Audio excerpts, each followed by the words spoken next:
I don't know how to start a video, but I'm Hootless, and this is Stardew Valley Doing It All, episode 26. So it is starting to look more and more like we won't be able to complete this challenge, at least not by the end of the first year. I'm going to keep going, at least until the end of this year, and see how close I can get. Maybe continue the series into the next year and try to complete it then. But for sure we won't be able to complete all of the bundles, at least, for the community center, without an extreme amount of luck. The star drops could very well be possible. The rare crows, probably possible. Social aspect probably isn't possible. We'll get a few people up to what the goal was, of like 8 hearts, but the majority of them are not going to make it. The 1 million gold probably isn't going to happen, but I haven't really been like trying my hardest for that one. And the bundles are definitely not going to happen, at least not without traveling merchant intervention.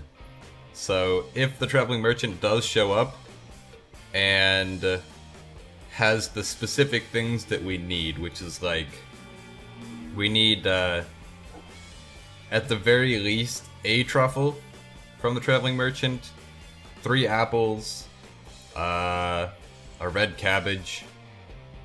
Beets would have been nice. Oh, that reminds me that one of the rare crows isn't going to be possible, because we have to get beets for that, and the only way to get beets is by buying them at the oasis in the desert.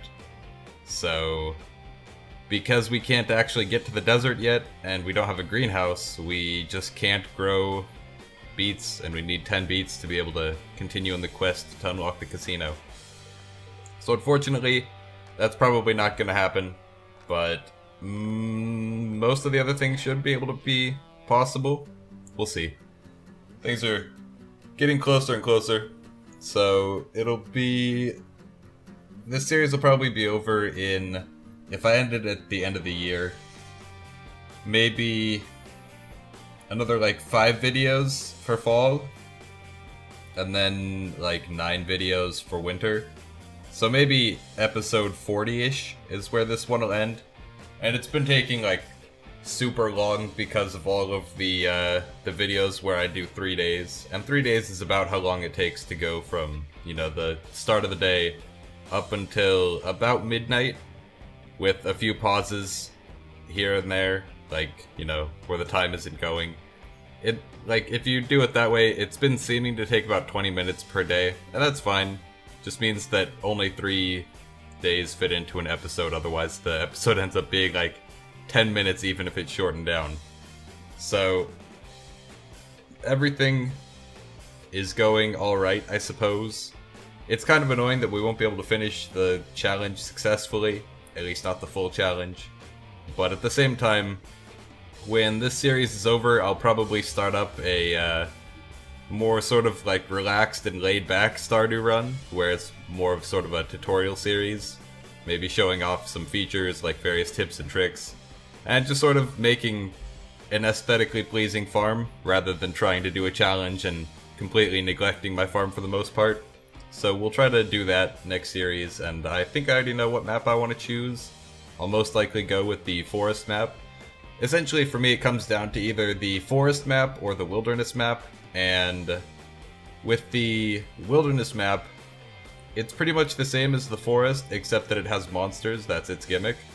And I think maybe you can't forage on the wilderness map, but on the forest map, you can forage, and if you activate one of the statues in the witch's hut in the late game, like after you do the quest for Resmodius, whatever.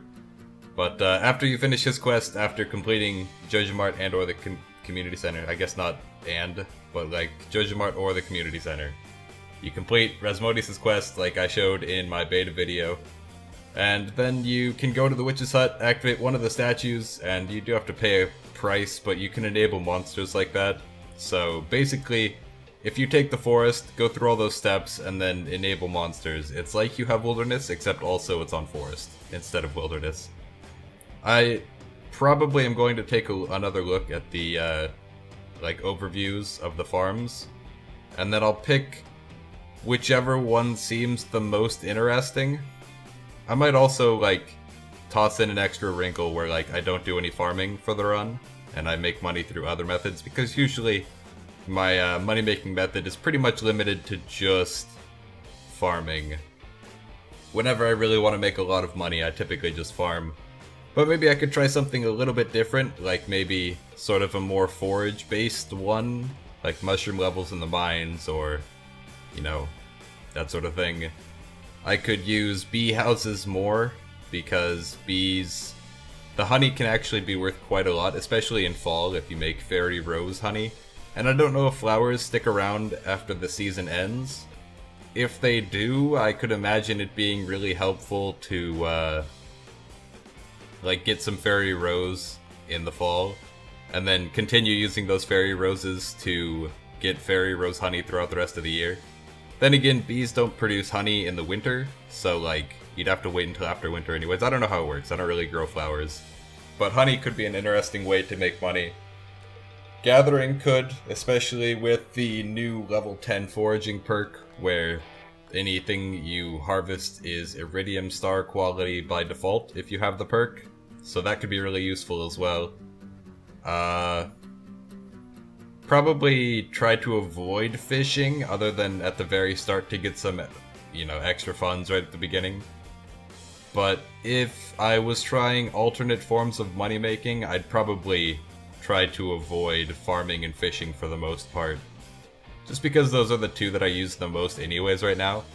So it wouldn't be all that different if I did it that way. But either way, rant over. Coming up on the end of the video here. If you guys are enjoying the series, remember to leave a like, leave a comment, subscribe, it really helps out, and you get these videos straight to your inbox every day. But other than that, I'll see you guys all next time.